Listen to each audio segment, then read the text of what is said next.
Say go live. Hey, there it is. It says we are live for the June 2024 Westlake Charter School Board meeting. Board President Golick, you have the YouTubes. Thank you. For those watching us at home, please feel free to send in your comments via email to admin@westlakecharter.com. In the subject line, put the item to which you want to comment, and then please keep your comments to 250 words, and we'll read them into the meeting. And also check throughout to make sure we get them read. If by chance it comes in afterwards, we'll go ahead and attach those to the minutes. With that, Amy, will you please take the roll? Yes.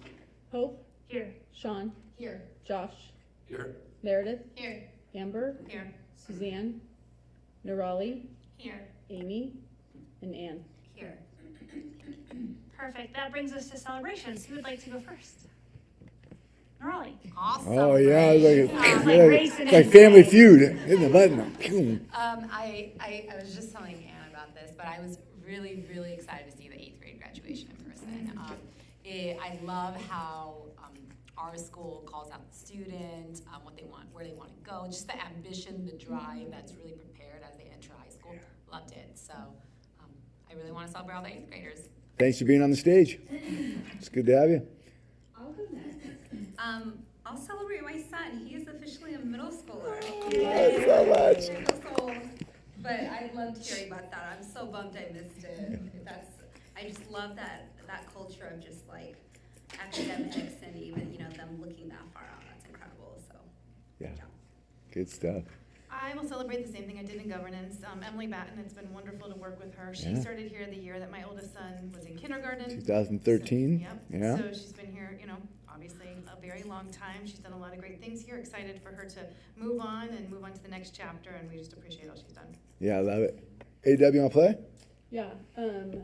Two of my favorite explorers that happen to share the last name as me made some huge strides this last couple weeks in stretching those wings a little bit further and a little bit further. My youngest just took a position as an assistant microbiologist at Tillamook, so you cannot be my friends if you don't eat cheese. And You tell about the ice cream. And that's me Tillamook ice Oh, cream. there's ice cream. That's right. That's right. It's the best ice cream. Yeah. No, it's She good sent ice cream, me, yeah. she's looking for a place to rent, and she sent me a picture of this big, huge ice cream as she's standing out front of Tillamook. She's in heaven. So I'm just really proud of my girls, and they wouldn't be where they are without Westlake in their corner. So thank you. Yeah, I love it. I love it. I will celebrate. I was going to maybe still a little piggyback on a little Emily Batten. I would like to also celebrate the two other administrators who are stepping off the team. One of them is Christina Ike, who only stepped on the team temporarily to help us out during our transition, as the amazing Katie Davis is on maternity leave. But also Allison Chavez, who used to be a Westlake Charter School board member at one point, and then went into administration, and now is moving on to another role outside the organization. But it's cool, man. It's cool to see people, take flight in a new direction. So it's good stuff. Let's see. I'll celebrate my kiddo since she Oh, yeah. she graduated. But just this week, her incoming school, Grinnell College, announced her commitment to the swim team. So that's been kind of fun to have that out there, the announcement and everything. So we didn't get to have a signing day just because of the timing of it all, but to see it just made everything real. Congratulations, Meg. Sean. So I will celebrate also my graduating kiddo, and a very specific 8th grader who promoted from here last week. It was very cool. I got to do for the second time give the certificate to my promoting 8th grader. Had to miss my middle kiddo because of COVID, but I did my oldest, and now I did my youngest. And I don't know whether we're planning on doing that with high school diplomas, but Stick around, my friend. we'll see. Stick around, find out. Sorry.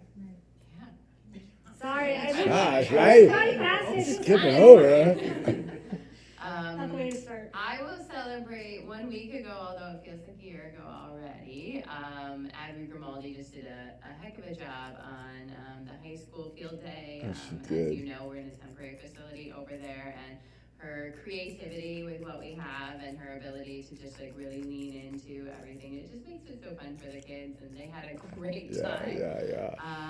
And they had arranged for our rising now senior class to run through a banner. It was This is so their cute. last Really field cute. day, you know, It was ever. awesome. So we videoed it, and you know, it just felt like really meaningful for all the kids. So huge shout out to Abby Grimaldi and all she does. There's a countdown at the bell, right? There's like the Oh, yeah. counting down the last 10 seconds of junior year, and the It bell was- rings, and It was very much they about run through this banner and become seniors. It was such a Grimaldi moment. It was great. Well, I don't know if it was Grimaldi or a student, but then they tagged it with the countdown to graduation, and that was Oh, like yeah, they're just- very like Insta, like in, like there were hashtags, there were prizes for using Yeah. the hashtag. Like she's gonna rule them all at some point. Yeah, I love it. It was the count, like the two together. It's just like, So good. okay, now Josh. I was going to celebrate promotion as well, because just to see everybody having so much fun and joy, and then my brain started thinking, we're going to graduate. We're going to have a graduation next year for seniors graduating high school, and I can't wait to see the vibe in that room, Yeah. and how the parents react and how the kids react, and Great. I'm looking forward to it. It's going to be fantastic. Mr. Corbin, bring us home. As a parent of one of those students. I was just gonna say, as Oh, as there a you rising go. senior, that was like the best day ever. It was so much fun. And we're planning senior sunrise now and all the other senior activities and things like that. But I think I'll give a shout out to the Clean It crew.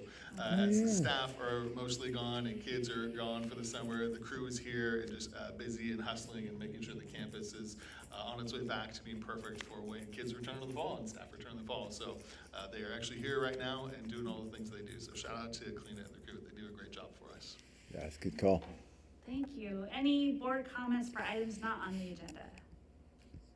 Seeing none, do we have any public comments? And John, when you check the email, Mrs. Cahigas, is there anyone at the high school ready to make a public comment?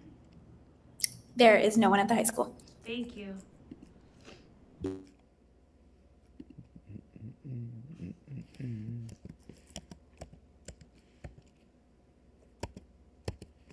Remembering my password while live on YouTube. Talk about stress. Super awkward. At least I didn't say it out loud. Seeing none. EXP. Yeah. Probably it. With that brings us to our wave report. So welcome. Welcome Felix Flores, everybody. Our brand new wave president. Yeah, well, glad to be here. Some of y'all heard my debut on the weekly podcast a few weeks ago. Unfortunately, I couldn't make it to the last one. I was in New York for work. But thank you. For those that don't know me, my name is Felix Flores. I am the proud dad of a rising first grader at the school here. I am officially taking on the kind of role of president as of July 1st, but I'll use this kind of as my introduction time as well. I don't have a formal report just to give to the board just yet. I think that will come shortly. To kind of give you an update, though, where we're at right now. Working on a kickoff with the current board members this upcoming Monday to kind of lay out what I consider will be a 3-year plan to see where we are for our strategy. My vision really right now is to continue to use WAVE as a bridge between home and school. You know, I want to make sure that every student feels supported, every teacher has their needs met, and that we're able to get every parent engaged. And so doing that, I think our year one outlook is really to make sure that we have kind of a reset of the foundation that's been strong about WAVE beforehand. We had about over 2,000 hours of parent volunteer time this last year. Still, you know, have ambitious strides to get us to our old past numbers. My hope is to double that, or more than double that this year with 5,000 hours that we have. In a moment of celebrations, just to give my own as well, I had a full circle moment this week where I got to do kinder screenings with new parents coming in, reminding, you know, telling them that the very empathetic that I was there just a year ago talking to him about this. But it was also very inspiring to see that there were so many parents who were just ready to get in. We had over a dozen parents that wanted to sign up to kind of just get involved. One of the things I would say to keep an eye out for, along with our traditional legacy events like Olympic Triathlon, Fall Festival, International Festival, is we're going to bring back the classroom ambassadors and grade liaisons to make sure that we can have as many opportunities for parents to get involved as well. I think that's it for me on the kind of report side. I don't know if there's a Q&A or anything we need to bring up. No, but I think this might be a great time to shout out the fireworks booth for people at home who might be looking for a volunteer opportunity. For sure, yeah. So we got the fireworks booth coming up near, I forget the address, but it's near Costco, if I'm not mistaken. It's not. No. So by West El Camino? Yes, it's near the Starbucks and like, what's that Brazilian steakhouse? Oh, yeah. Oh, yeah, that's good. That's good. So yeah, we are looking for shifts to be covered. You can be able to go online to Wave. Weekly had to sign up for us. Yep. I think if I'm not mistaken, Tony's going to be sending out kind of an all-parent, or our past president will send out an all-parent blast over email and text to kind of get those rosters signed. Yeah, if you're watching live on YouTube, you want to email admin@westlakecharter.com. We will connect set you up. with the right people for sure. Yeah, Sorry to put you on the spot. I just That's know all it's good. upcoming and it takes a lot of people in hot weather Absolutely. to make it happen. So. yeah, Good times. sounds good. Any other questions for our brand new Wave president? Welcome, sir. We are super glad that you are here, man. Thank you so much. Yeah, it's been a fun year. I'm looking forward to it. Yeah, it'll be good times. Thank you. John, would you mind doing the charter impact report? Yeah, sure. Our Charter Impact met this week. They had really wanted to get together and kind of talk about a potential set of goals that they wanted to work toward. During the meeting, they took a look at what they were thinking about launching and said, hey, let's table this. Let's spend the summer. Let's retool. Let's decide what the Charter Impact team can do to really study the impact of the charter. And so they're going to be looking into how does the strat plan, the graduate profile, and the upcoming charter renewal in 2028 all manifest into what will be next year's goals. So they walked away with a comeback of everybody's going to email me some goal ideas that they have, and at our next meeting we'll throw them on the table and start drafting goals. So I think Impact hopes to have goals kind of cooked up and ready to go by the first of the year, by the time we launch the school year. Great. Josh, development. At development, we ate cake. We ate cake. We celebrated because we had the best big day of giving so far to date. We also strategized how we can make next year even better and utilize some of the lessons we learned from Big Day of Giving just through outreach and human-to-human touch, and how can we do that throughout the year to better improve everything. So we're dark in June, but we'll be back at it in July to start the new year and start ramping everything up and looking at goals and just continuing to roll with the success we've had. Great. Thanks, Josh. Sean.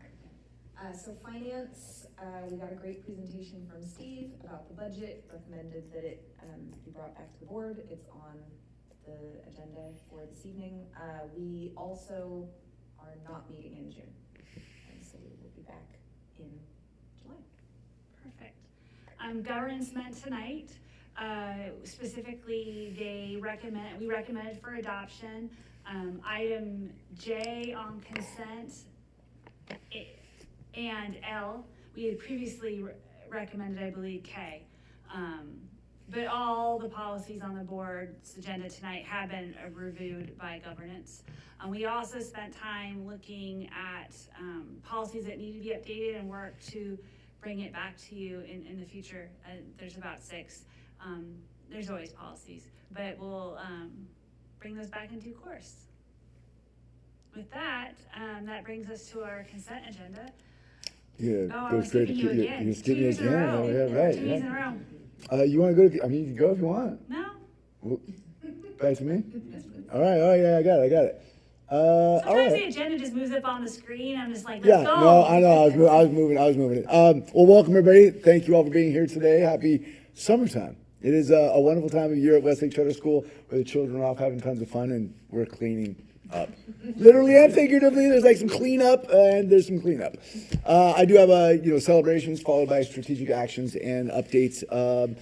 Way too many celebrations, so I'll try to go quick because they do cover like things that are happening during the year and then the end of the year activities. Of course, a book character day was a blast this year. Tons of book characters all across the campus. I love me the fabulous firsties. They're always doing something fantastic. The 8th grade overnight field lesson to Santa Cruz, which produced these pictures, followed up by the 11th grade overnight field lesson to Santa Cruz, which may be the only time we do back-to-back 8th and 11th grade same field lessons. As we discussed at the last meeting, these guys missed out on this, and so it was a good opportunity to send them. They had a great time. There at they went to Cal State Monterey Bay as opposed to UC Santa Cruz, and 8th grade actually went to San Jose State instead of UC Santa Cruz because UC Santa Cruz was unavailable during those times. We had the 5th grade dance, which there's something awkward about a middle school dance. There's just something so silly about a 5th grade dance. There is no dancing, but it is a ton of fun. The kids had a great time at the 5th grade dance. Here is that awkward 8th grade dance, which also was lots of fun had. I should have thrown some prom pictures on there too. The 8th graders had a fantastic end of the year. There was the K-8 open house, which I know some of you attended, and there was the Westlake Charter School high school open house. Both were awesome and uniquely different, right? A high school open house has really its own unique vibe, but I'm so glad we do it. I think that, sometimes you go, gosh, do we do high school open house? Because not a lot of high school families show up. But for those who did, I think they got a really cool experience. They got an opportunity to see some of their students' work on display. And, of course, the 8th grade K-8 open house was well attended and incredibly well put together by our amazing teaching staff.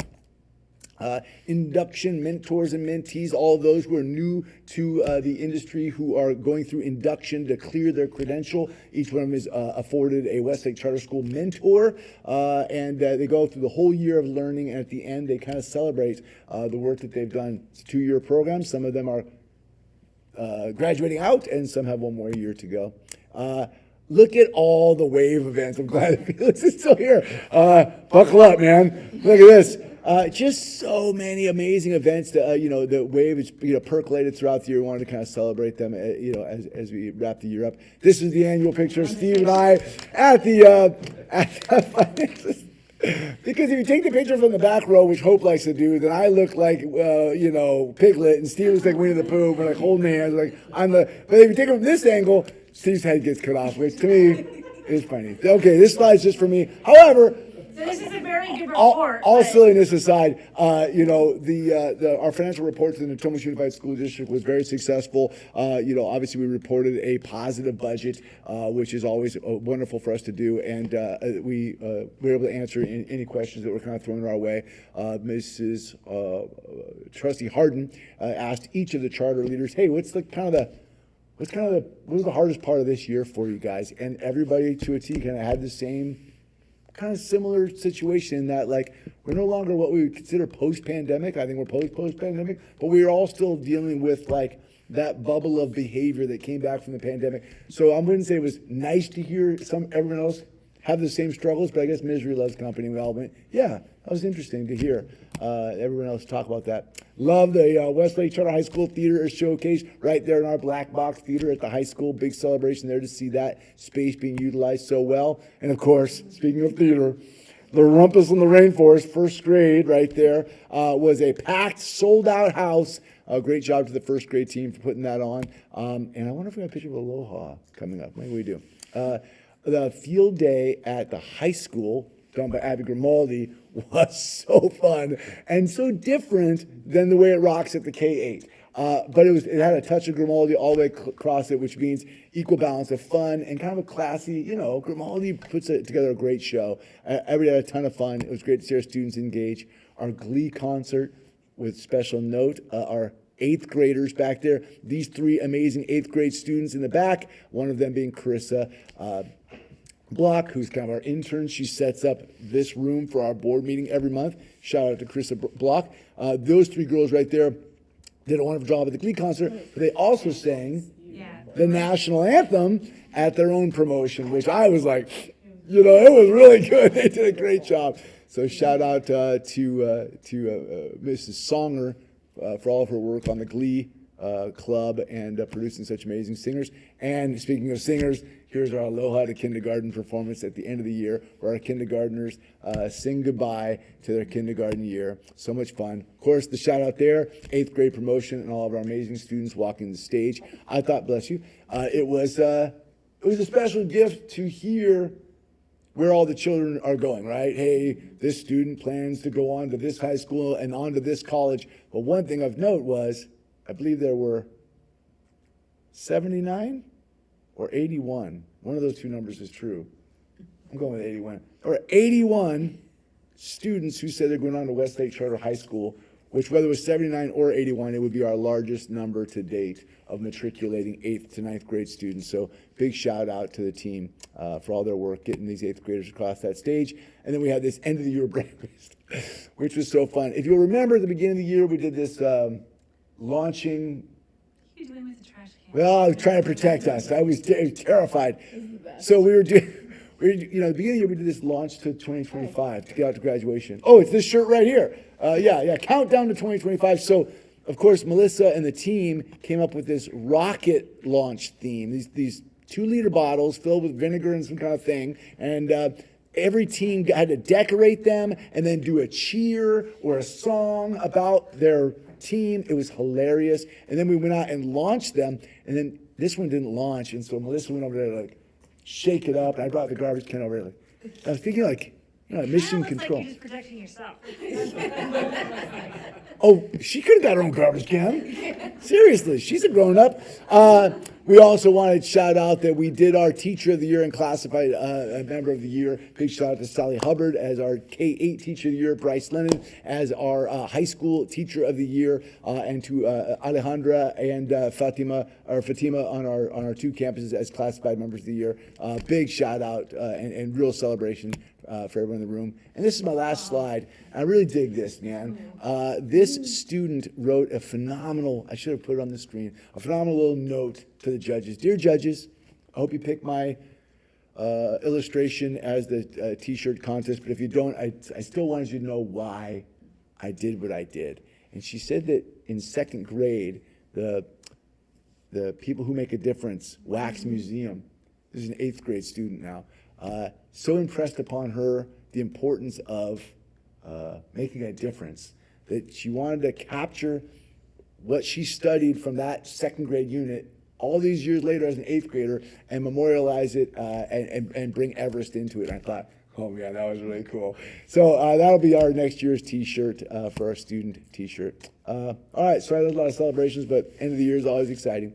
Let's talk strategic actions. We're just going to walk through a couple of them, preparing for the 24-25 school year, and then a focus on improving English learner performance. I'm going to talk through some, we got an information, we got some information from the California Department of Education today, so I had to quickly pivot and build some slides in response to that, let you know what we're doing there. So let's talk about the fall of 24. We're going to be onboarding new staff. We've already built all of our onboarding materials into our Everest Academy. This is right, our Everest Academy on the side there. So all of our new teachers will walk in, have 3 full days of onboarding just as new staff members. So by the time they get to the first 5, they'll really be kind of primed and ready to go. We have first 5 professional learning all built out, already built into Everest and already schemed out. So as we go into summer, we're ready for the fall. And then we have our entire fall learning series constructed and ready to go. All staff will be meeting with Dr. Shiraki Hawley, talking about culturally linguistic and responsive teaching. This will be a fantastic way to launch our school year. We are, as we know, in the most diverse school district in California and 2nd most diverse school district in the nation. And Dr. Hawley's going to come out and talk to us about how we can engage in more culturally and linguistically responsive teaching pedagogy and practices. Very excited about that. And then we're going to launch later in the fall, kind of a select your own cohort of learning from Everest Academy. This is a little bit more of a choose your own adventure. We have these 3 different 6-part series, and you can opt into one of the 3 series. You can opt into Universal Design for Learning, or UDL. You can opt into a focus on English learners. We have K5 GLAD 6-part series built in there, and are working on a potential future one for the 6-12, and then a student behavior series. If you're newer to the profession, or if you've been around for a while, if you want to work on student behavior, we have a series on that. So a very exciting launch to the fall. I mean, shout out to the capacity building team and the work that they've done to help make Everest Academy ready for the launch of the year. Any questions about that piece right there? I gotta be honest, man, I've been here a decade. We've, I think, always known going into the fall what we'd like to build professional development wise, but like we are like, I mean, not done, but we are really far ahead of the game because of all the work that the capacity builders have done. So big shout out to that team right there. Now let's talk about improving our strategies to assist K-8 and 9-12 English learners. So as you all will recall, in a previous board presentation, I talked about the California dashboard and how in the new LP indicator, we went to red. We didn't have a previous color because it was the first time that the state of California had put a color indicator on the new LP indicator. And because we had previously had 46 students move at least 1 point forward on the LP, and we dropped from that 46 down like 17 below, that we scored red. So it's really not great for us.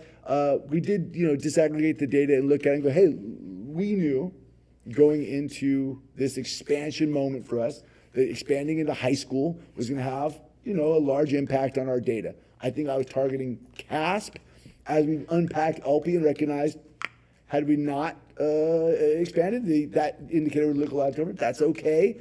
We know that both sides, K-8 and 9-12, need to be focusing heavily on what to do with English learners, and so we have a strategy coming forward. California Department of Education came out today with an email that said, hey, because you are a charter who scored red on the LP, you have a different it's a different implication for us than it is for traditional public school district. A traditional public school district can get red one time and no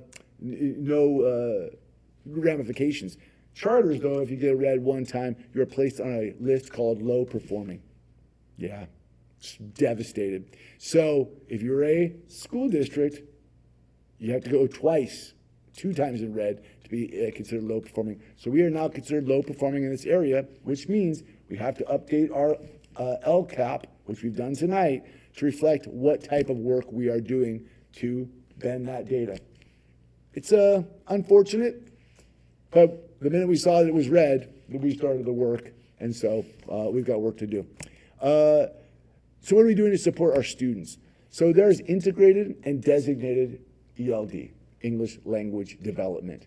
Integrated means what do I do in my general education classroom to integrate strategies, whether that's in math, English, science, social science, physical education, anything I'm teaching, how do I integrate ELD strategies to help develop English proficiency? Then there's designated ELD.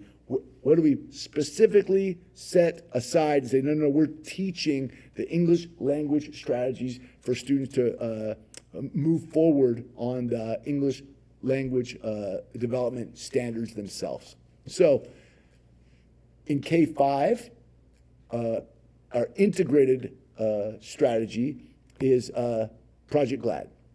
We've just built a 6-part series that's available for our staff so they can refresh their strategies in GLAD. GLAD will help them to integrate English language development strategies into every lesson, right? So we typically use GLAD strategies in social science and science lessons, like thematic units on the K-5. So that way you're integrating English language development into non-English lessons. What are we doing on the designated side? Well, we've revamped how we're doing some of the work on the designated side.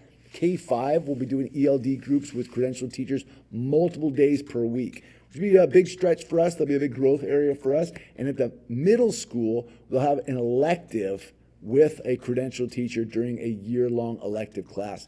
While on the K-8 side of the house, we have work to do. We have a little more work to do at the high school because we're new and we haven't targeted that work there as much. So for the support for the students on the integrated side, we have 2 teachers on special assignment, Jessica Ashby and Reese Ornelas, who are flying off to North Carolina to attend the QTEL training. QTEL is Quality Teacher of English Learners.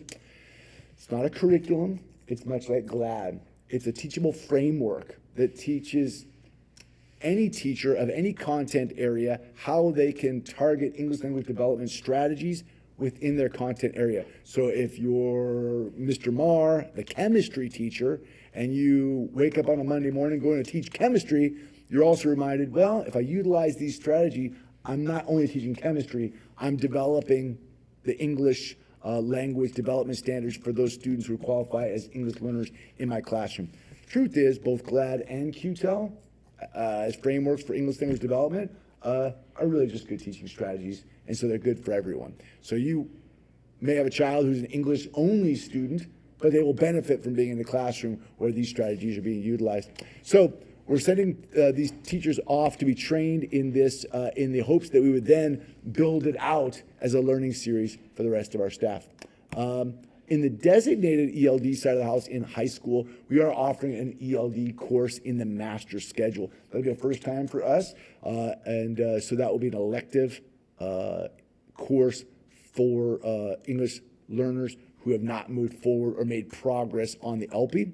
That course will become a companion course for their English course as well, and it'll be taught by Reese Ornelas. Which I like, because Reese Ornelas will be going to the QTEL training. He'll come back, he'll teach a designated ELD course, and then we'll be able to use his classroom as well as some work done by Jessica Ashby to then build training modules for other teachers. So if we're able to use these strategies in an actual high school classroom, then we can capture, hey, how's this working, so that we can use it to build modules for other teachers as well. I will also be using flex blocks so that EL students will be able to participate in flex blocks to support English language development as well. So that is on the student side. What are we doing on the teacher side? Well, we're making sure that Everest Academy does have a 6-part GLAD series for K-5. We're integrating English learner data protocols into our PLC work this year, whereas typically we get into your PLC protocol and disaggregate data on, hey, how did our kids do in this particular area? It's taking it one step further and saying, hey, let's really make sure as a grade level, as a third grade level, how are our English learners doing on our assessments?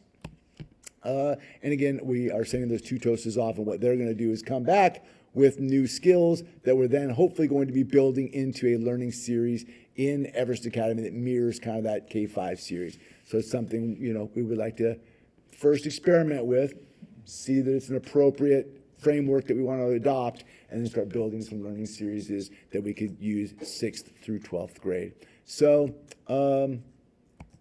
yeah, I want to bring those actions forward. Those are big actions for us in response to the data that we're seeing on the dashboard.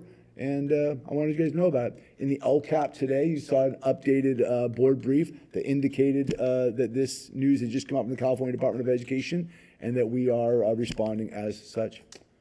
Any questions about either of the 2 topics, the launch of the school year or our response to the data in English learners? Hope? In terms of timing of finding this out, right, we've already completed CAS. Can you just explain how the testing occurs? Like, is it too late to fix or to correct 23, 24 numbers? I just trying to understand what it's based off of. Yeah, it's based off of LPAC data, which is the English language proficiency it's not CAS. It's off of LPAC data. I think that we'll probably see, based on what I'm seeing in the early returns from LPAC, similar results this year to last year. So we have work to do, and we expect that work to produce better results next year. If we stay year over year, we stay red? Yeah, I mean, it's to get out of red, we need to produce growth. Right. So remember, it's a factor of, on the vertical axis, how you score, and on the horizontal axis, how you grow or shrink, right? So remember, our first year of the 2 years of LP, our first year we were high, and because we dropped so dramatically on the second year, it immediately dropped us over here to red. So theoretically, if we can get a good 2-year cycle, boom, boom, you could go green and blue pretty quickly, but you've got work to do. I mean, we genuinely should have thought to ourselves, hey, we've got freshmen, high-performing freshman group, low number of English learners in our freshman class. And that was year one. So you're basically looking at K-8 data plus ninth grade. That was our year one in LP.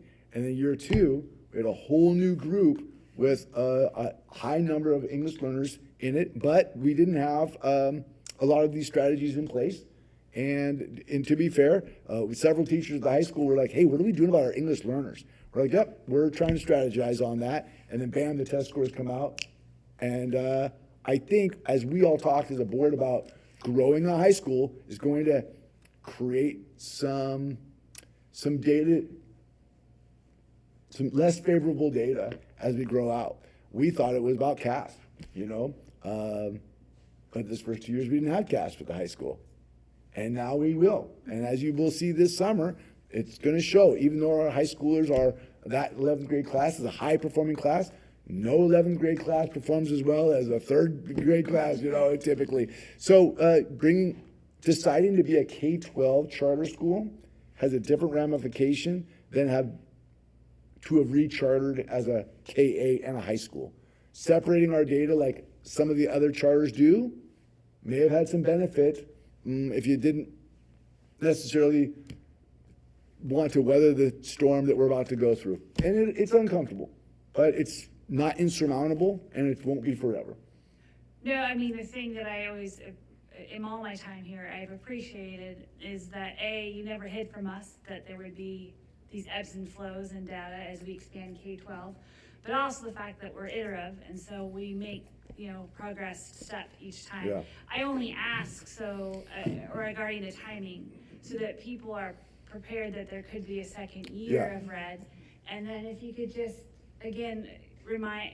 I know you addressed this, but does anything happen with the second year of red? Yeah, I mean, if we get to the second year of red, you'll continue to be on a low performing school list that has some designated supports through the state. As I look at the list that came out today, 7 of the schools in our district are also on the list. So, about 40% of all the charters in the state of California look like they're on the list as well. All for different reasons, I'm assuming. Some for LP, some for low math or English, some for underperformance and suspension rate, things like that. So, you're about 4,000 charters on the list today that came out. But that doesn't matter. We don't want to be on the list, right? No one wants to be on the list. I think if we're on, if we're on the list again next year, there will be some heightened attention. However, that following year will be the first year that we'll have data for our renewal. So you really want to make sure your 2 subsequent years are super strong.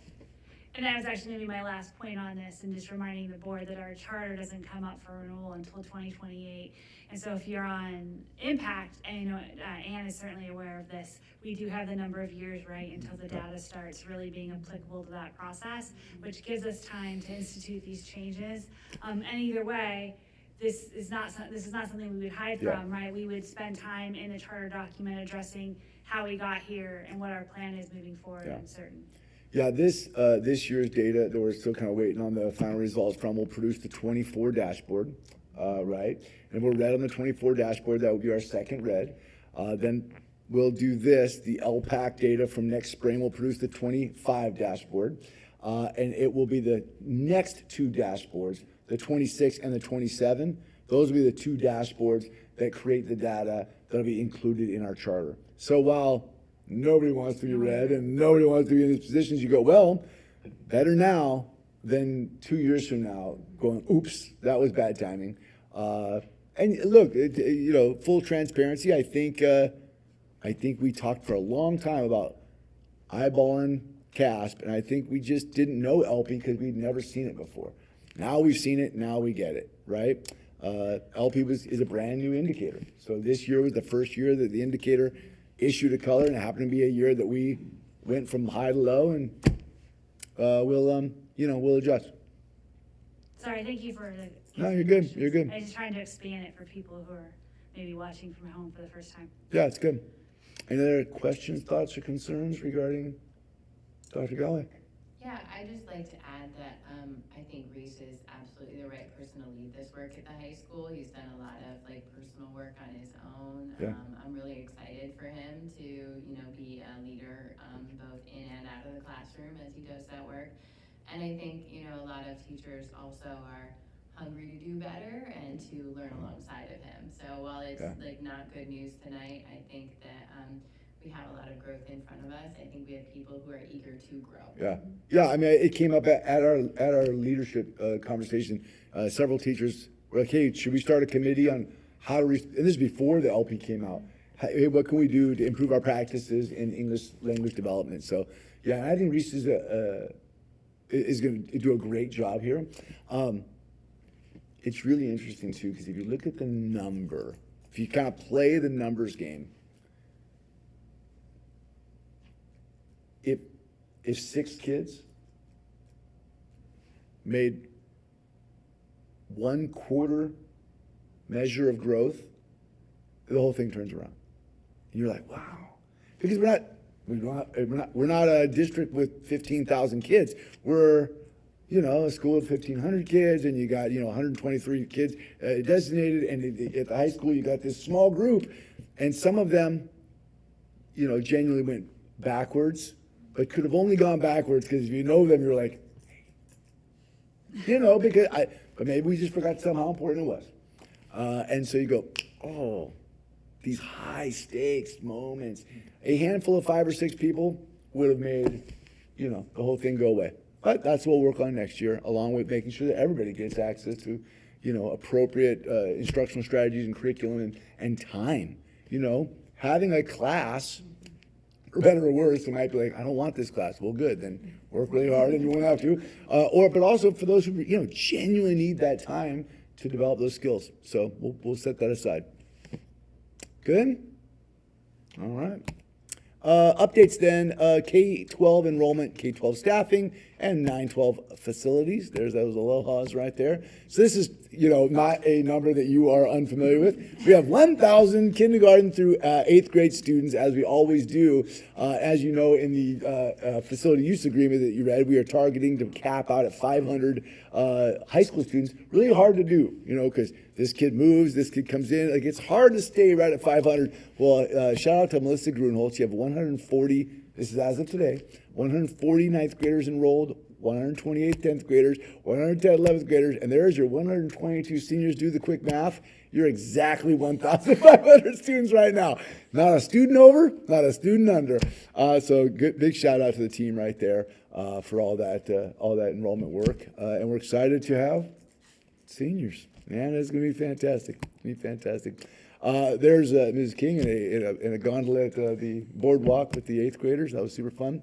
Let's talk certificated staffing. We do have 1 special education and 1 general education position still open. Pretty late in the game for us. We've typically had all of our general ed positions open. We have an offer out to somebody right now that we interviewed late last week. So I think that position button's right up. But we do have a special education opening potentially at the high school, and so we're kind of noodling through that. We met today on that. The pool's pretty thin in special education, but we're also not willing to just hire anybody. So we're okay. Well, we'll be here all summer. We'll get it buttoned up. But if you know somebody who's a great education specialist looking for a gig, we do have an opening. Teacher retention. I report on this every year. I know in our strategic plan we say that we're trying to be below 10% retention or attrition. We had 8 teachers leaving out of 77 teachers. Next year we go up to almost 90 teachers. So we get bigger, right? So you have 8 teachers leaving, but you do have 2 people going out on leave. So it feels like 10 people are leaving, but 2 of them are on a 1-year leave of absence, so they'll come back. But you have 8 teachers leaving, and I think this is fascinating. 1 is seeking a professorship. So in our strategic plan, we say we're targeting 10%, less than 10% attrition, not counting retirees or promotions. And I'm like, well, you could have counted that promotable, up to a professorship and reduced it, but that's okay. We're at 10.4%. We based that 10% on the research at the time that was saying, hey, 10 to 12% is the national average on movers, leavers, and And is that the third one? Okay, maybe that's movers, yeah, you're looking for stayers, not movers and leavers. But I read an article today that almost linked in here, looking at what has happened in the last 3 years with movers, leavers, and stayers. And it was fascinating because it indicated that at the schools that were studied in this particular research, the number was much higher than it has been in the past. And then they disaggregated it by school population and recognized that the schools with higher rates of poverty had the higher rate of leavers. And I thought that was interesting for a lot of reasons. I think the national average is there's more leavers and movers than before, but I also recognize as a school that's increasing our diversity socioeconomically, I wonder if that doesn't play a role. Now we're still at 10.4%. That feels close to our target. I feel okay. But I do say, okay, it's something for us to recognize. If we're at 10%, whereas before we were rocking somewhere around 8%, and the national average is going up, you know, it's something for us to be aware of. And I have 2 openings right now, meaning the pool is thinner. Hiring's harder than it has been in the past. Not just here, everywhere.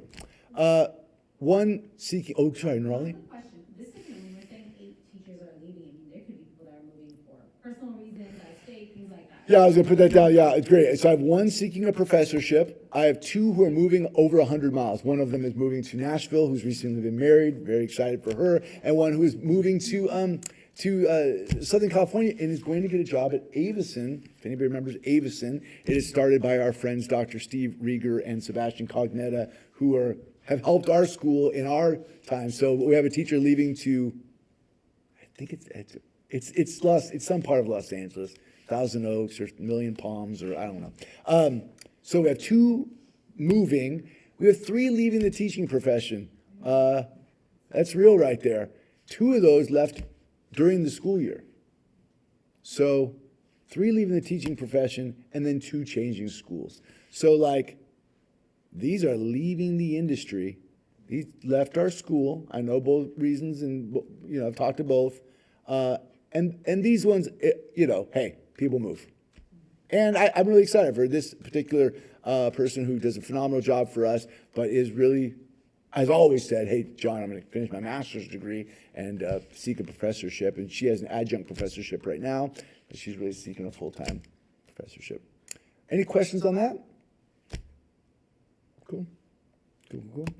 A facilities update. It's hard to see on my screen. It's really clear. But the projector's not doing a great job, so I'll just move quick. We're going to be dropping in some large shade structures up here in the Oasis. This is in the back of the high school. This is where you used to park your car right in front of the commons. You know, these 6 slots we park? We're going to slurry those over, put in a big shade structure, put some furniture down there. This is all getting fenced in, up, all the way around. So we have fence all the way around. These are the portables right here. Amber pointed out they're brown. We both wish they were gray because they just kind of stick out like a sore thumb. We're dropping in, oh, you can't see this at all, but along what was the back fence, right here, we're cutting the fence down and expanding the pavers. So now you're going to have 108 feet of new seating wall around the back. So if you stand up here on the Eagle's Nest and look out at the Oasis and the portables, that fence is gone. The whole thing is going to be really open up and cool. And you'll have new seating along here, along those pavers. And then you'll have 3 of these shade structures along the pavers, up right there. And they have a little standing bar right there, which we think will be a nice either high stool or standing, and for lunch as well. So these can be right out in front of these portables. And then this area, if you recall, over here we have that storage unit. We're moving the storage unit down here and building a false wall so it kind of blends in right there. And then this whole thing right here, if you know the Oasis, just really opens up. It's a brand new area for us. And what's going to happen is that fence gets cut out, and the walk-through fence area gets cut out. The whole thing opens up, and then we've got 12 by 12 cantilever umbrellas, those big umbrellas, kind of structured into the Oasis, creating lots of new shade here, and then you have the new shade structures there, and there, and then you have Melissa Grunholt's honorary volleyball court over here with some sleeves that drop into the ground and create a little volleyball court right there. I wish it was better image. I apologize. I think the bulb's going out. What did I miss? I would just add that the same architectural design team and construction team that helped build Oasis 1.0 Yeah. is also proposed to help 2.0. So Yeah. the same team's going to be out there, so it should come together really flawlessly. Yeah, Brian Walker, Michael Sands, Yep. like phenomenal work, really good work. Any questions about the Oasis? How's the timing with the start of school? Well, the portables are already there. Well, yes. Just gotta like plug them in. Yeah, we look on track to have the portables ready for new teachers to come in during new teacher orientation. And we think the Oasis itself will be ready for kids. Cool. I'll need all of you out there painting the concrete though, so bring your overalls. Just kidding. I mean, it worked. I know you would too. It'll be awesome. It'll be awesome. Amber and We'll paint the Amber will paint the portables. Amber and I'll take portables. Yeah, so paint them gray. Let's get Sherwin-Williams to like donate the paint. Yeah, right. Okay. Any questions, thoughts, or concerns about anything I presented? Oh, thank you for your time. And back to your regularly scheduled board meeting. I mean, that piece I tried to jump to. Yes, earlier. the consent agenda. Sorry about that. Before we do that, Joan, would you mind just checking to see if we have any public comments? Sure. 17 times. Seeing none. Perfect. So let me just, I have to get one thing. So on tonight's consent agenda, we have items A through M. As a reminder, the governance committee has approved or recommended for adoption items J, K, and L. Also on tonight's agenda is John's employment agreement for next year. Under the Brown Act, we are required to make the public announcement regarding what those changes are. This year, it's largely ministerial in terms of updating dates to reflect the next school year. There's also 2 compensation changes that must be announced. This agreement does include the 4% annual adjustment subject to board approval, taking his total gross annual base compensation to $210,492, as well as making a similar adjustment to paragraph 4 under deferred compensation. The board's had a policy of compensating John approximately 5% of his base salary towards his 403B account. Taking into account his new base salary, that increases the annual contribution to $10,524 or $877 per month. With those 2 announcements, that takes care of the required pieces prior to moving the consent calendar tonight, but certainly any questions are welcomed. I don't see any public comment.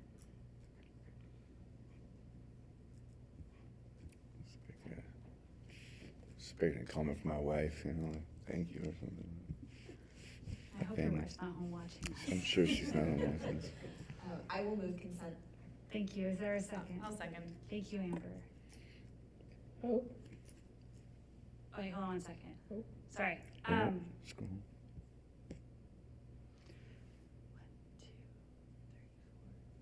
4. Meredith, will you please not vote on John's compensation agreement as your employer? Yes. Thank you. It's a good call. So then don't vote on the whole agenda. Well, she was You, standing for a while. just abstain. If you're choosing to vote, I just state that you're abstaining from item I. Okay. Cause I don't want you to miss out on 8. I mean, it's a long consent calendar. It is, yes. But I just, sorry. She's like, I did all that reading. All these documents. Right, and you have to say in all the others, so I'd hate for you to abstain on the whole. But, and I'm sorry to have that thought process in the middle of voting, I just don't want there to ever be a question. Did I already vote yes? you did not. You Okay. said wait until I did. Perfect, now we can vote. Oh, Yes. Sean, Yes. Josh, Yes. Meredith, I will vote yes, except for I, on which I will abstain. beautifully done. Meredith, Amber, Yes. Nerali, Yes. and Ann. Yes. Perfect. That brings us to item 8A, accept and approve declaration of need for fully qualified educators for 24-25. Slides. So this is an item that seems to come back year after year. Yes, every sir. June. And really, hopefully you read the brief, but if not, I'll give you a quick rundown of what it is. It just really allows for schools to have some credential flexibility if they find a really great teacher who is maybe not yet fully qualified to be in that position. So let me talk about what that might look like. John mentioned earlier tonight we have the special education kind of opening out there. If we find a really good rock star teacher who maybe holds like an English credential and is thinking about stepping over into the special education landia, we can put them on a temporary credential as they work toward fulfilling that obligation. So you can have a fully credentialed teacher, right, making progress on something to be credentialed in special education. This Declaration of Need Form 500 through the CTC allows us that flexibility to do that. So that's just one example on how we might use that going forward. It's an item that we've had for the past 5-6 years, as finding right people for positions has become more challenging. So we just look for approval this evening. Thank you, Steve. You're welcome. It's gonna be a lot of checking for public comment tonight. No, we'll do so. Sorry. With it being our, everyone knows, a long agenda, it's just good to double check often. There are Seeing no none. public comments, so with that, are there any board questions? And if there are none, is there a motion to approve? I'll motion it. Thank you, Norland. Second. Thanks, Josh. Hope, Yes. Sean, Yes. Josh, Yes. Meredith, Yes. Amber, Yes. Norelli, Yes. and Ann. Yes. Thank you. That brings us to item 8B, accept and approve local indicators. I have a presentation on local indicators, but I have the budget slides queued up. So I'll just slide past them, because that's clearly out of order. My fault. Pay no attention to the man behind the slide deck. All right, LCFF local indicators. Right, remember that we have the local control funding formula, which we were granted local control of our funds. However, the state of California says if you have local control of your funds, you have to have a local control accountability plan. And then you have the LCFF dashboard, which says, hey, how'd you do in meeting your priorities? We know that some of those priorities are quantitative, right? Here on the dashboard, when you type in Westlake Charter School, you can get right to here and see some of the quantitative ones that are like pupil achievement comes straight off of CASP, pupil engagement comes straight off of chronic absenteeism, and then LP, which is not listed on there because this is an old slide. Well, there you go, John. Is it on there? Yeah, so LP again would also be a quantitative measure, right? However, you have these local indicators, which are a little more qualitative. They ask you to fill out a report that says, hey, how you guys doing in these areas? And it's our duty and opportunity to present to our board each year how we are doing in those areas. So I'll walk you through each of the areas quickly, but I know you have an opportunity to read them as well. We obviously start off with the narrative, letting the state of California know in less than 3,000 characters that we think we had a pretty good year. That's us doing that. Then we talk about our the basics, right? Teacher, instructional materials, and facilities. Talk about, like Steve indicated, how many of our teachers are fully credentialed versus how many are on short-term permits or general, flexible permits. And we talk about whether or not we have vacancies and how our facilities are holding up. Obviously, all is in good repair, and we believe that we've met our standard. Remember, there is just only met or didn't meet in the overall schema. Now, within some of the areas you're allowed to rank yourself, hey, on a scale of 1 to 5. However, after going through the rankings, you do have to determine met or didn't meet, and of course, in all areas, we have met. Right here, how we're doing on implementation of academic standards. Obviously, we go into a little more depth in this single slide, but we do say kindergarten all the way through 11th grade. We are meeting our obligation there. And then, of course, our engagement with our community, involvement and family engagement. We have quite a few solid narratives built in on that regarding the way that we interact with our community, as well as many of you in this room being called out in this report. The fact that Dr. Galloway is a teacher, the fact that many of you are parents, that talks to the way we involve our community, even in the governance of our organization. And of course, utilizing California Healthy Kids, we're able to talk about our school climate, and in that area as well, we met. The final area is 7, which is becoming more and more interesting. Right? Because Area 7 was cool when we were at K-8, but now that we're at high school and we're able to talk A to G and dual enrollment, there's just this really interesting, as we grow, this becomes a much more interesting area for us to describe to the state of California and how we're doing. And the last piece is if you have any questions. All right, we will be asking you to receive that report on this date so that we do it in time, so we're not dinged by the state of California for doing it at the wrong time. A quick check for public comment. I will do that. Seeing none. With that, is there a motion to accept and approve the local indicators?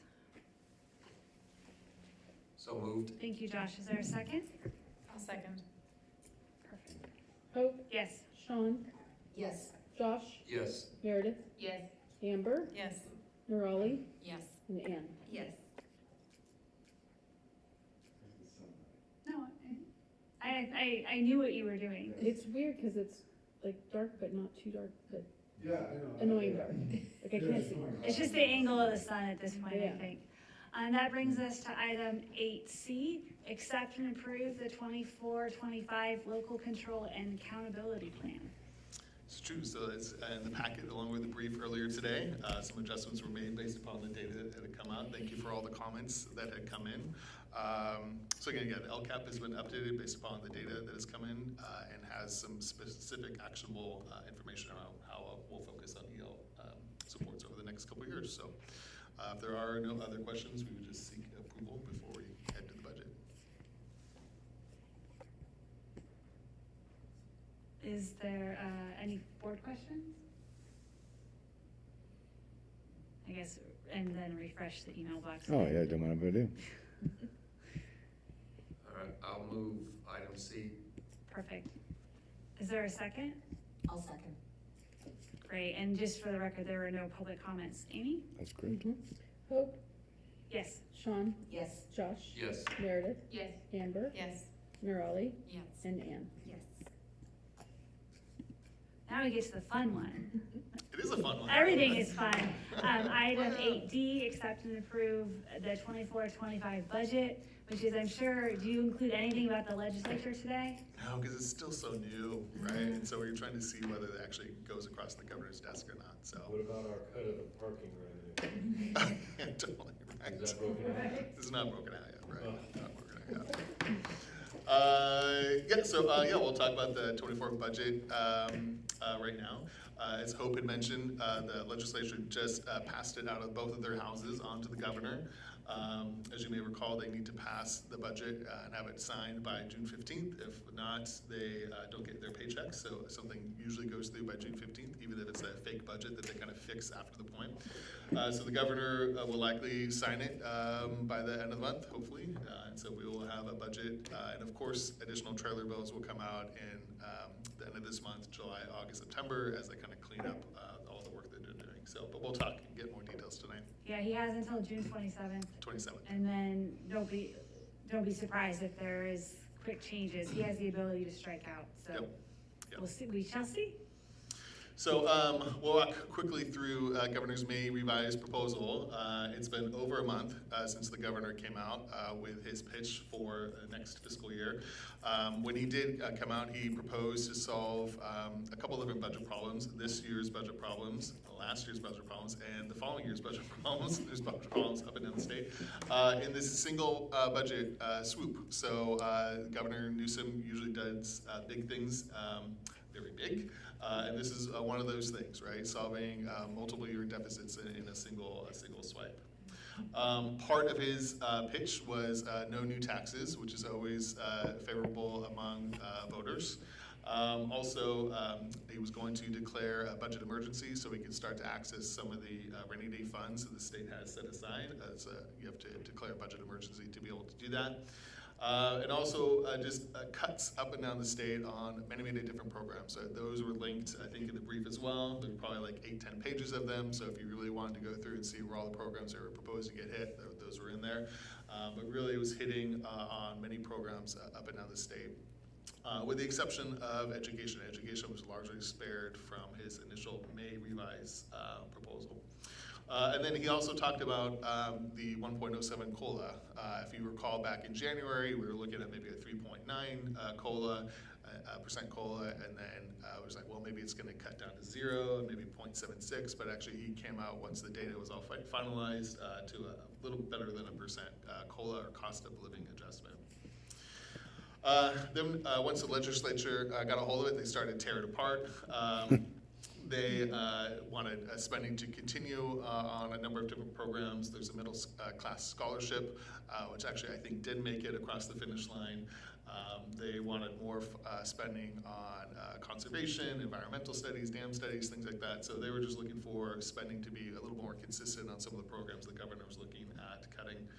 They also proposed what they call this projected surplus temporary holding account. So as we know, the state of California is ripe for wild swings in revenue. And so this temporary holding account is deemed to kind of hold funds just to make sure they really do come in before the state decides to spend them all and send them out the door. So that was the vision. I don't know if this made it across the line, but we'll see here pretty quickly whether it does. So you had the governor proposing in May his thoughts, you had the legislature coming up proposing their thoughts, and so at this point over the past couple of months is, well, how are they going to align themselves to come together on a single statewide budget? So the deal, which was still in draft form, and actually I guess technically still is until the governor signs it, even though it's passed out of the House, really exempts education from straight cuts now and going forward, which is great news for us. We had talked, though, last meeting and the meeting before, at some point, the governor may come knocking on the door and asking for education to step up and kind of share some of the pain that's being felt by groups across the state. So the first knocking of the door is in the form of deferrals, which was in the budget, and I'm guessing is still in the budget that was passed through the houses today. So deferrals are really a short-term IOU. If you weren't here in 07, 08, or 13, 14, or 12, 13, deferrals are when the state saves a little bit of their budgetary money by moving, say, what they would normally pay us in June and just paying us maybe July 1st or after the start of the fiscal year. So it saves them a little bit. It means that schools and districts need to carry that, what would normally have been sent out a little bit, but it's really that short-term IOU that comes back. So the deal also would have them start in 23-24, our current year, right, that we're sitting in. It's likely that what we would normally get apportioned or would come from the state in this June will get bumped to July at some point is the proposal. And we'll see in the more details whether that comes out or not. These deferrals will last through 25-26, so for the next couple of years, and we'll see kind of what they look like as far as what the funds are going, how much is going to get deferred. They're ranging from about 1.3 billion to 2.6 billion, which in the scheme of things is not large. It seems like a significant money number when you're talking about billions of dollars at the state level. That it's really a small level deferral for education entities. The next item up is a maintenance factor, and maintenance factor is really just a longer-term IOU. So. It's repaid as the state receives more funds. The state is actually talking about repaying them almost immediately as we step into 24-25. But a maintenance factor is, say someone owes you $1, they give you 98 cents, and they say, hey, I'll pay you the 2 cents a little bit later on, and you just start to catch up that way. That's essentially what the maintenance factor is. So deferral is deferring money that was coming due to you, and maintenance factor is a little bit of a haircut on funds that were coming and just paid back at a different cycle. As mentioned, it's coming together, and we were like right in the time frame now. Again, it's been passed out of both houses of the legislature. It's on to the governor, so we should see and hear pretty soon kind of what the final deal will be. And we'll report back when the year starts again, kind of what actually came out, what was actually signed. Yep, due 50. There we go. Okay, so our actual budget then is still looking very healthy. So as John mentioned, we have 1,000 students at the K-8, 500 students to a T at the high school. It is now a full K-12 budget. So congratulations, it's the first time that we've seen a full K-12 budget. It does include the little bit better than 1% cost of living adjustment, and is based upon a 94% average daily attendance, or ADA. It's important to know that each kind of 1%, now that we're a $20 million organization, each 1% increase or decrease in ADA equates to about $200,000. So attendance remains critically important.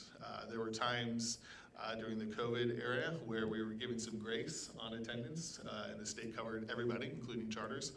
That grace is now gone for charters. So we get what we see in terms of enrollment and average daily attendance.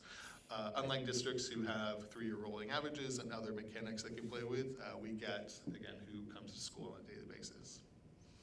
The Education Protection Account is a Proposition 30 that was passed several years ago by voters, and so we're anticipated to get about $3.3 million in that, and we're just required to call that out specifically during our budget adoption process. We also have our base revenue.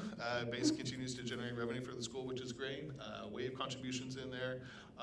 As is normal, we do not include anything from Silicon Schools or the Reed Hastings grants. We anticipate that we will see those funds come in at some point after first interim, and when they do, we will note those in the budget, and those will get drafted in.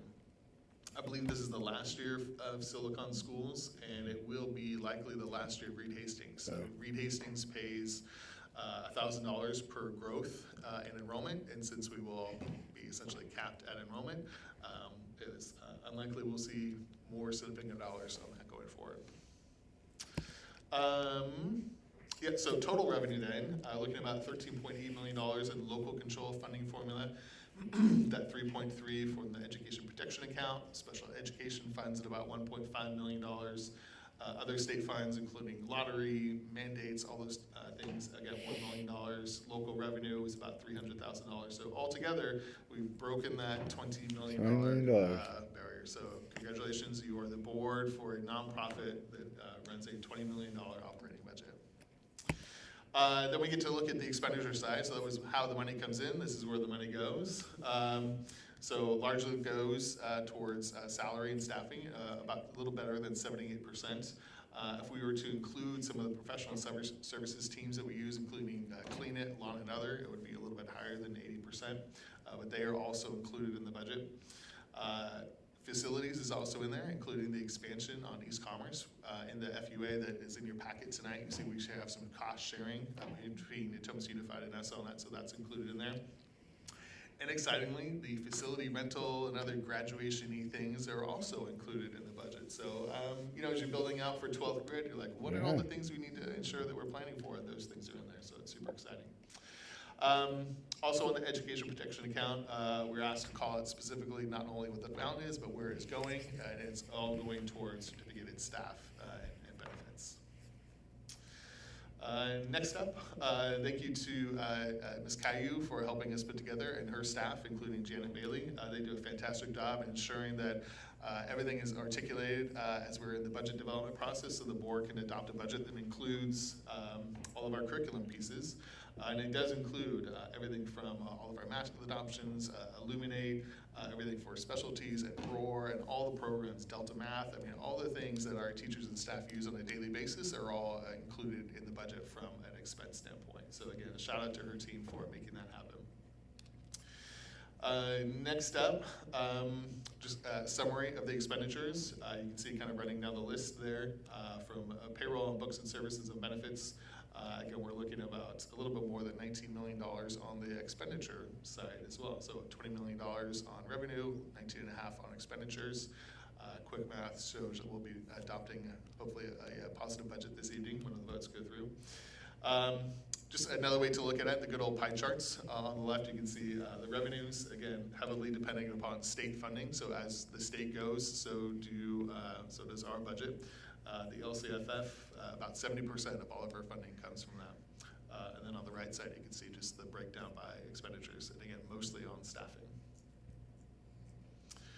So altogether, again, $20 million on revenue, 19.9 and change on expenses, leaves us with a balanced budget of about $369,000 as far as a fund balance. As we look into ongoing budgets, again, in the past couple of years, we've seen enrollment growth, which leads to budget growth. But again, being capped out at 1,500, give or take some variance, we will largely be at this point a COLA-only, looking at COLA-only growth. So if there's a cut in LCFF or growth in LCFF, that's really where we'll see our ups and downs in funding going forward. At the same point, we will continue to monitor increases in CalSTRS and PERS and pension contributions, minimum wage contributions, and other things that will continue to pressure the organization going forward. So, but this budget and the budgets going in the future years are all positive, so it's a good place to be. And that is it. It's always a good moment to talk about the big day of giving, maybe. Josh starts leaning in on Big Dog over there for COLA only plus big day of giving. We're still accepting donations. Oh, yeah, that's good. Uh, Thank you, Mr. Corbin. Yep. Team, any questions about the budget? Comments or concerns? I have one. Please.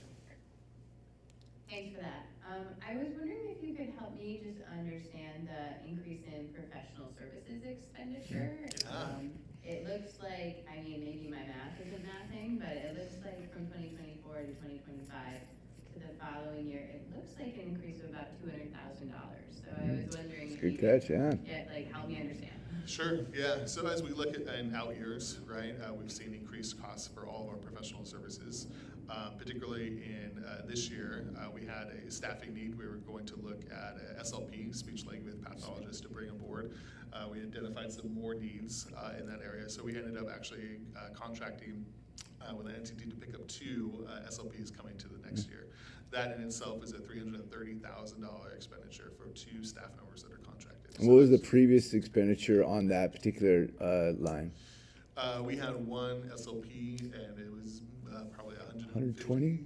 Was it 150? Yeah, like all in, right? Yeah. All in, including benefits and everything else. Yeah, so we're going from 1 speech language pathologist in the budget to 2 speech language pathologists in the budget because what has been deemed a potential over-identification of speech needs at our school, and so we're going to have to spend the next several years really analyzing each speech language IEP very critically to determine whether or not those services that have been deemed necessary in the IEP are, really meeting the needs of those students, and we'll have to staff appropriately. So that's a pretty big single line expenditure. And why is that line, just for the viewers at home, why is that on this line and not on the staffing line? I mean, that would be a certificated staff member, just in the regular certificate, but why is it a contract? A contracted service, right? Yeah. So our contractors sit under there. So the laundry list of items that were under consent tonight, a lot of them were the master contracts. All of those master contract folks are consultants, and they all sit in that line, as does Clean It, as does Law and Order, as does a number of other folks. So those are in the budget, and they're carry into the budget until we say, okay, we want to reduce them out, or we need to reduce from, say, 2 SLPs down to 1, going forward like that. And there was some natural growth in professional services just as everyone's fees go up, right? Sure. Occupational therapist fees from year 1 to year 2 being the same number of hours predicted was a significant increase, as I recall looking at those. So I think we looked at an increase, but then in the adding of an extra $150,000 staff member. Yeah, so I mean, we are not immune to inflation. Our service providers are not immune to it either. So as they raise rates, everything kind of comes up and up. We look at our substitute pool. We have some substitutes who are on staff. We have some what we call 180-day subs who can be here every day. We'll pay them to be here every day. But that is sometimes not even enough. So we outsource to a provider, and it's $100,000 as well to them. It's what we anticipate to spend annually, because again, there's just always that need for folks. So. And that's that vendor is an increase this year to 100 from a previous, I think, $70,000. This current year. So it's expensive. Yeah. It's pretty expensive. Mm-hmm. Yeah. Wow. Yeah. Does that help? Yeah. Yeah, it's a good question. It's a good call out. Any other questions? Can we top that question? Is there any public comment?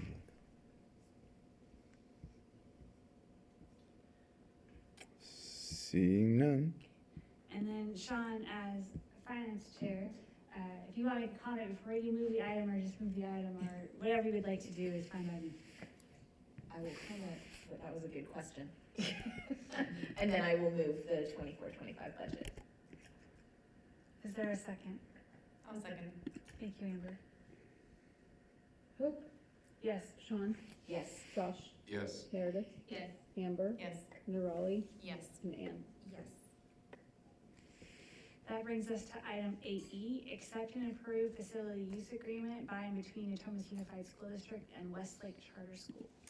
I mean, I did put together a couple of slides. I'm not sure where they are on the deck here. I think down here. Here they are. But I think they are, a summary of what's already in the board brief. And I just think it's a big shout out to Steve Korvink and all the team members who kind of helped kind of pull this thing through the finish line. It's been a long year, as you saw indicated in the board brief, as late as November of 2023. There was no agreement that we would name that parcel of land as the future home of Westlake Charter School's permanent campus. And as you see in tonight's FUA, we've arrived at a place that I think most, dare I say, any executive director in the state of California would be very happy to have. While it does not build us a campus tomorrow, it does say some things that are very agreeable. So we kept that whereas language that says, whereas the district has previously agreed to process any future petition for a high school program, which includes assistance with securing facilities consistent with the procedures as applied to other existing charters. We'd like to keep that in there, except a nod that says, hey, how have you treated other charters? Look around. NP3's got a campus, NCS and WCS all have campuses. The expansion of Site B through the installation of 5 new portables is included in the agreement, but they said we can only get them if they're brown. So we've got brown portables. Sorry, Houston. Yes. There they are right there. They're beautiful. We're going to love them. And we'll be splitting the cost on those. I think this is a really important call out right here because we have committed to being, the charter school in this region that provides a full breadth of CIF regulated high school sports. However, our temporary facility does not have sports venues, and so inside that facility use agreement, we say that will be considered as Group 1 or school affiliated for any subsequent, civic use permits. So I believe that our soccer players will be practicing at a soccer field, close to here, right? That's our intention. That our swimmers swim in the pool in the district. So it's nice that we'll have that now going forward. We also got a little bit of a wiggle room of 3% of that 500 cap. Why does that matter? It's the high school master schedule and the high school enrollment is a bit of a moving target. People wiggle. When you have 1,000 kids K-8 and 1,250 kids on the wait list, a third grader leaves, you grab a third grader off the list, and you pop them right in. And we've kept this thing locked at 1,000. But as you saw in the high school enrollment, you have 122 seniors and 128 of it, and 140 of it. It doesn't pencil out the same way the K-8 does. So it's a bit of a moving target. So we say to the district, hey, if we really want to be 500 kids budget-wise, I'd like to go into June at like 515 and slide down to 500. Problem is, if I slide down to 503, are we in trouble? If we've broken the rules? So the district has said, hey, we will allow you a 3% variance so that you can slide down to 500, because otherwise, we do what we're doing now, which is we're right at 500 right now, and then we might end up on day one of the school year at 495, which, as you know, per ADA, has an impact on our budget. So while we are at 500 today, once this is approved, Melissa might creep up to 505 and slide down. Included in the FUA is the agreement, and we love this piece, right? That Site C is named in the Natomas Unified School District's Facilities Master Plan as the location of, quote, a future permanent Westlake Charter High School facility. That this piece of dirt is no longer just a piece of dirt. It's not just something we bought and owned and have a handful of magic beans and hoping for the best. It is named as that future permanent campus, and we're very proud of that. The parties further agree that a permanent Westlake Charter High School facility will be constructed. We feel very good about that in a manner consistent with the provision. The district had noted that they would have to consider the district's and prioritization of future district needs, but we included language in this last draft as well as charter school needs as reasonably determined by the district. And so we felt good that we were also going to be considered, our needs were going to be considered as well as district needs. So we felt very, very good about that. And then we also said that this FUA stipulates that Wesley Charter School will only agree to actively participate to to the ability that we can in a future bond that includes Westlake Charter School. And that was new language because previously it said, hey, we will actively participate in a bond should it come down the pike. But we said, well, we'll only participate in that bond if we're one of the named reasons you would pass that bond. And then I found this old picture of us participating in a bond right there. And then I thought there was a seventh one. Maybe there's not. There's only six. There are some other languages that you maybe saw with throughout the document. But are there any questions about the facility use agreement? I think we've been talking about it for a full year now, or maybe longer. I don't have any questions, but I just want to say that's awesome work. I mean, to get this from where we were months ago to where it is right now, it's awesome to see. So. Yeah, thank you. Thank you. I think we all feel good about it. And the Natomas Unified School District held a special board meeting a week or two ago to talk about whether or not they're going to pass a bond. It was, didn't take a vote. So we'll be watching in anticipation to see if they decide to. It's the 26th, right, is when that's what I read, they were supposed to. Yeah, I mean, the special, at the special, it didn't seem very definitive that they were heading that direction, but a lot could change between the 12th and the 26th. They said they were gonna. Ponder, maybe? Yes. Yeah.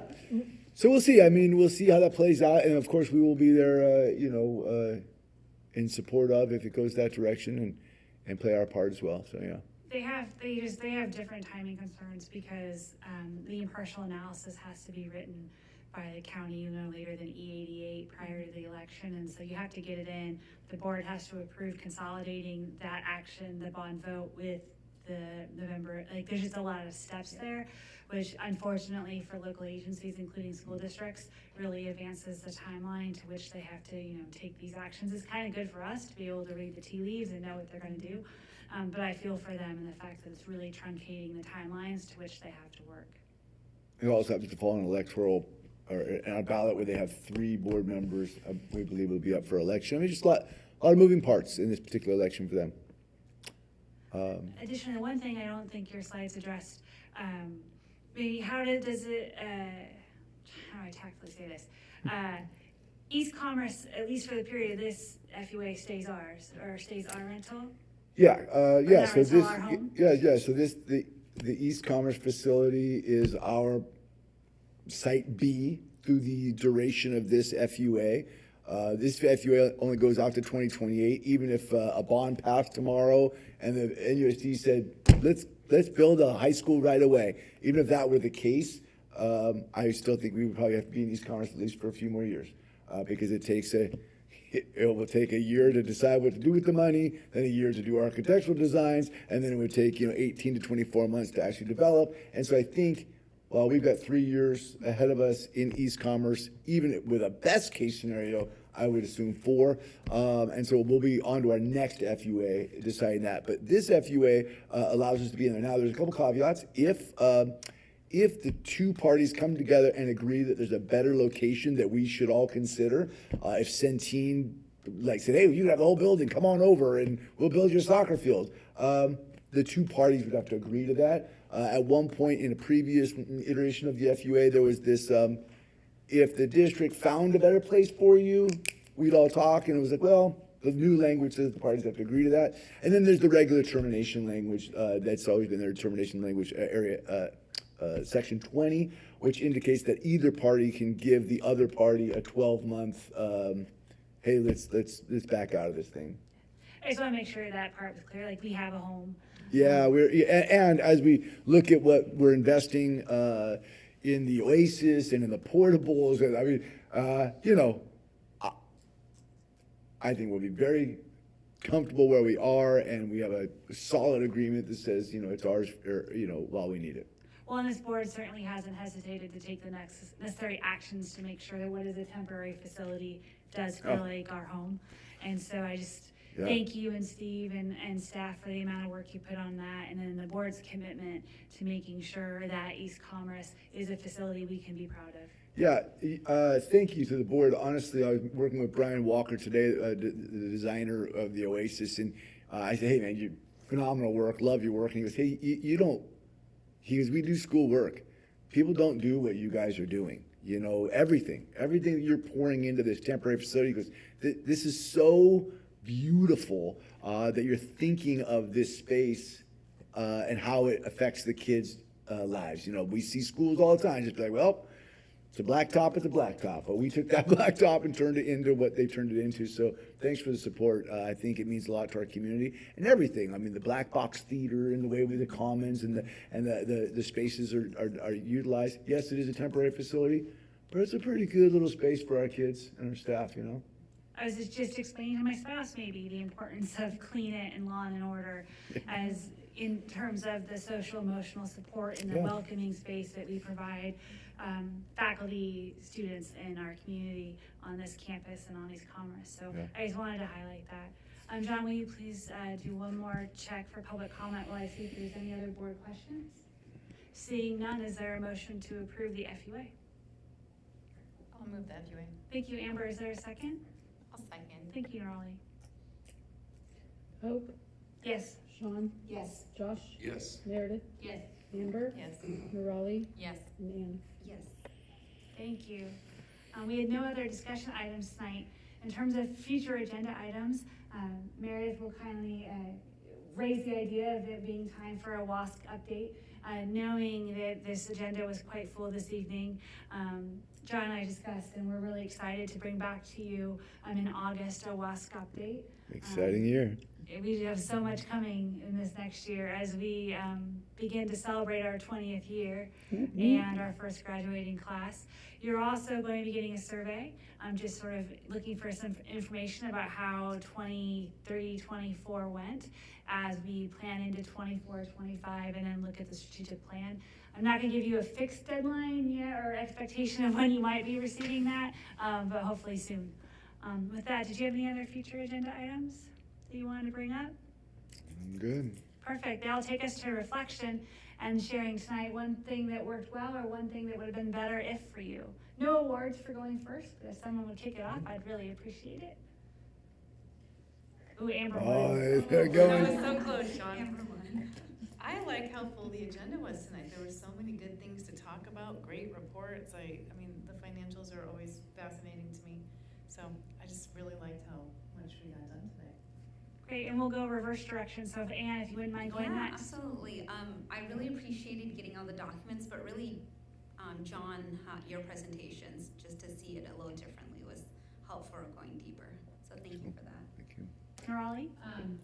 I love the humor and the briefs. What would that mean? There's I was humor like, you oh. don't say. So Perfect. that always made it fun, but it's also, as always, just like the detailed information all the way down, asking great questions. I mean, I feel like the group has so much insight into so many different pieces where I'm like, oh, I didn't think about that for a second, and I just love it. So thank you for everyone. It was great having Felix here. Oh, yeah. Yeah, it Good was call. great. Thank you for the question. It's always nice to it's dialogue over, the work and stuff like that. So, yeah, it was a good meeting tonight. Thank you all. Josh? I like that one of the finance committee's goals is to provide professional development, professional education when it comes to that. And I love to see other board members take advantage of Steve and his knowledge. No, asking questions. Yeah, that came out wrong. But anyway, I like to see you guys utilize that and utilize his skill set and ask the questions. And you always do a great job with all the budgets. I'll echo what Nurali said. I think there could have been a lot of woof tonight. There's a lot of huge agenda, a lot of very complex items. And I think whenever someone can take a very complex items and make it feel approachable and oh yeah, very conversational, they really know it well and know how to communicate it. So yeah, I would appreciate that. I know you're Not your mic. That's okay. So rude. So I don't know whether it was probably just me. We'll just go with it was me. But when I was trying to read through the many agenda, things kept disappearing. Oh, yeah. And so it wasn't just me? Okay, that's good. I thought I had it like a ghost. But when I first opened it, I would see that there was something, I would read the thing that was before it, I'd come back to read and then it was gone. I'm like, I swear there was, and then I'd read something else, and then it would be back, but other things would be gone. So poltergeist When were you- in my computer. I was gonna say, what time were you reading? When No, was it? it was, I'm sure it's not us. Okay. It wasn't us. No. So it would be better if I didn't have a poltergeist in my board packet. There you go. It's good. What worked well, what would work better if? We try to number things. It works really well when we number things because we hope they're all going to stay showing, and we very purposely try to organize it. And then the gremlins happen, and who knows what Google's doing? What are you reflecting on? Google Gremlins? Gremlins. We weren't talking about the gremlins. Well, we're not. I'm just saying we're not the gremlins. Oh. I just appreciate everybody coming and being ready and prepared, despite technological challenges that may present themselves. I think I did manage to read everything eventually, so at least there's that.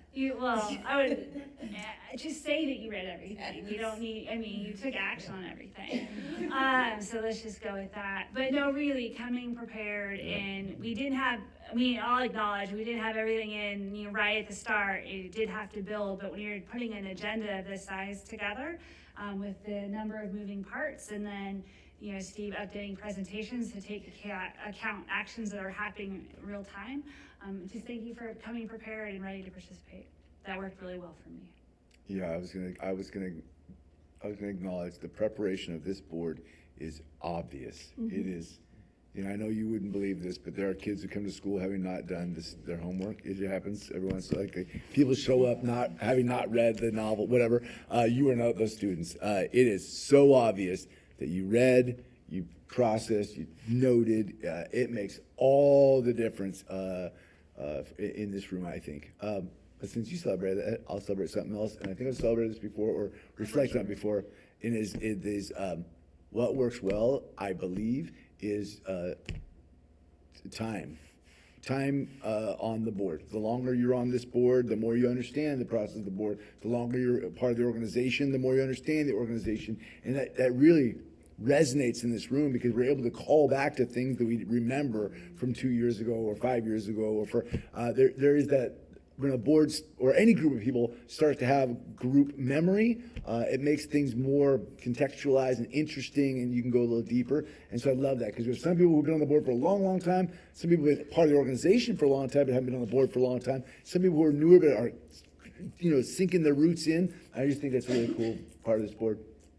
Well, with that, I appreciate the board's action tonight to allow Josh, Sean, and I to continue to do our work in the leadership positions on the board. Continuity is important. We've really found it to be a key success in keeping us a striving and thriving organization. Yeah, agreed. A-Dub, what worked well? I think having that FUA approved and under our belts, I know you guys have worked really, really hard to make that happen this year. So I appreciate your #perseverance. Yeah, big shout out. Steve Corbink is a phenomenal partner. I think shout out to you, brother. That was a good. I looked at the Steps to Mabry.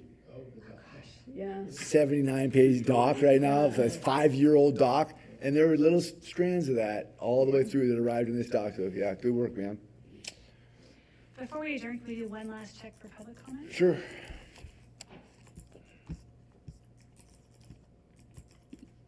Seeing none. Not bad for a June meeting. I will adjourn at 8:08. Yeah, for the agenda that looks so long. All right. And